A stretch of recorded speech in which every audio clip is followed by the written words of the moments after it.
Fala galera, mais uma reflexão aí durante a minha caminhada matinal. E bom, no último vídeo eu tinha comentado que o tripé da vida, né, é baseado em trabalho, estudo e treino.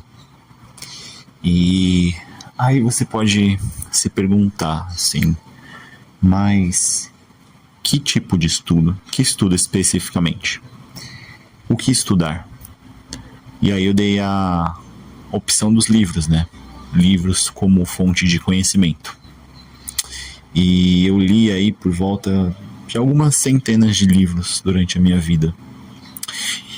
E no último ano eu resolvi me aprofundar um pouco mais na minha espiritualidade. Eu quis melhorar um pouco espiritualmente, né? E aí eu resolvi ler a Bíblia. E li a Bíblia toda. Comecei ali por alguns livros específicos, não fui exatamente em ordem cronológica, mas no final de um ano aí eu consegui ler a Bíblia toda. E hoje em dia, que reflexão que eu cheguei. Não falando de religião, nem de nada, mas se você tiver a oportunidade de ler apenas um livro na sua vida, leia a Bíblia. A Bíblia é com certeza o livro mais importante, mais completo e mais contemporâneo de toda a história da humanidade. Você não vai se arrepender uma vírgula de ter lido a Bíblia. E eu não falo isso sobre uma ótica religiosa, muito pelo contrário. Eu falo isso sobre uma ótica totalmente racional e totalmente embasada nas minhas outras leituras. Eu já li vários livros na vida e depois de ler a Bíblia, ler com atenção, com detalhes, as palavras, os ensinamentos, eu vejo que tudo que eu aprendi na minha vida em relação o tema, digamos assim, autoajuda, tudo isso está na Bíblia. Tudo isso está na Bíblia. Ouso dizer que todos os autores que a gente tem hoje em dia, dos mais tops aos mais medianos, durante a história da humanidade toda, todos eles são derivados da Bíblia. E, por exemplo, a gente tem muita coisa ali no livro de Provérbios que remetem à sabedoria. Ali tem ótimos conselhos. Todos esses conselhos, se a gente for pegar eles ali, o que está no versículo, e for destrinchando ele, for tentando colocar mais vertentes para eles, a gente chega no que é o nosso conhecimento geral de hoje. Então o livro de Provérbios é excelente nesse aspecto. A gente aprende muito sobre resiliência, sobre conceitos que a gente vê hoje em dia, por exemplo no estoicismo, no livro de Jó, por exemplo. Um cara que tinha tudo, tinha uma vida perfeita e Deus meio que testou ele e foi tirando as coisas dele aos poucos. Foi tirando a família, o dinheiro, a saúde, tal, e esse cara seguiu firme, inabalável, sendo fiel a Deus. E no final ele foi recompensado 10 vezes mais. Isso é um grande exemplo de estoicismo. Estoicismo que a gente vê em outras histórias, em outras figuras, em outras linguagens, mas que está tudo na Bíblia, que é um livro milenar. Se a gente for pensar ali no livro de Eclesiastes, por exemplo, o livro de Eclesiastes é um soco na cara do ego. Quando a gente vê que o rei Salomão, no auge da sua riqueza ali, tendo passado por tudo que ele passou, mulheres, riquezas, glórias, honras, vendo que tudo isso é passageiro, tudo isso é efêmero, tudo isso é só, como ele próprio diz, como correr atrás do vento. É uma corrida que você não chega em lugar nenhum. Então a gente aprende a ter muito mais controle do ego, muito mais pé no chão, digamos assim, com quem nós somos e com as nossas expectativas, do que a gente quer pra gente. Se a gente for pegar ali os primeiros 5 livros da Bíblia, ali, o Pentateuco, ler a Bíblia ali de forma mais cronológica, a gente vê muita coisa que serve de aprendizado pra gente também.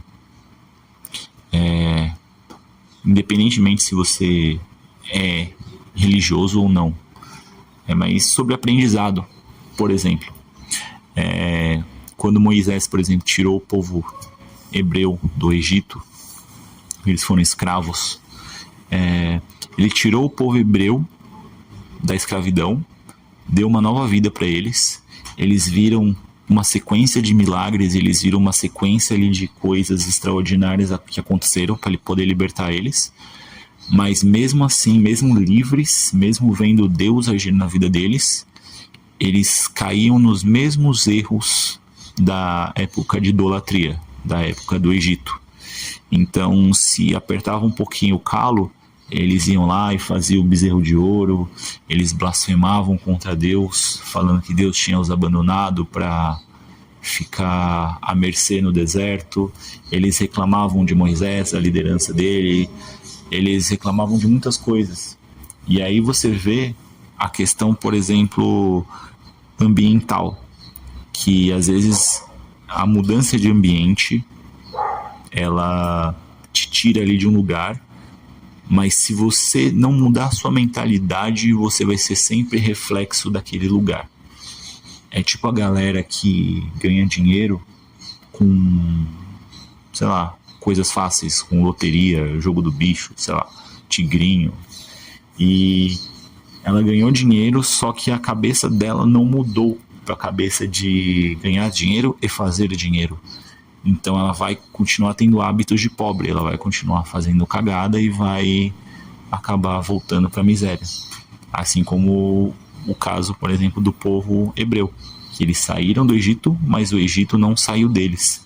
Então eles tiveram que passar 40 anos no deserto. Toda aquela primeira geração que saiu do Egito, toda ela teve que morrer para ali os herdeiros, ali os filhos e os netos, uma nova geração vindo ali com um novo aprendizado, uma nova cultura, poder ter de fato a terra prometida, a terra de Israel, para eles. E aquilo, também tem o exemplo mais claro de todos, assim, se você quiser ser um bom ser humano, o Velho Testamento não é bem o melhor caminho, porque ele trata de uma outra época, mas se você quiser ser uma boa pessoa, o segredo é o Novo Testamento. Ali, o Novo Testamento todo, menos o livro de Apocalipse. Seguir os passos e os ensinamentos de Jesus. Isso eu não estou falando novamente de religião, porque em nenhum momento Jesus fala sobre religião. Ele fala sobre boas práticas, digamos assim. Inclusive ele ainda abomina a religião que o perseguiu e que o matou. Ele abomina tudo isso.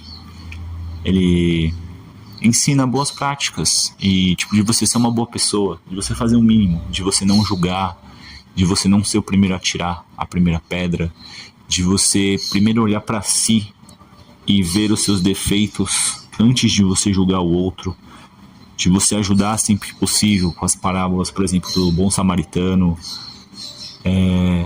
sobre também a parábola dos talentos, que ele ensina sobre cada um ter um tipo de talento, cada um ter uma capacidade, e mediante essa capacidade você tentar se desenvolver nela, você não fazer que nem o servo infiel, que tinha apenas um talento e ele ficou com medo e escondeu o talento debaixo da terra, em vez de tentar desenvolver aquele talento para ter no mínimo o dobro.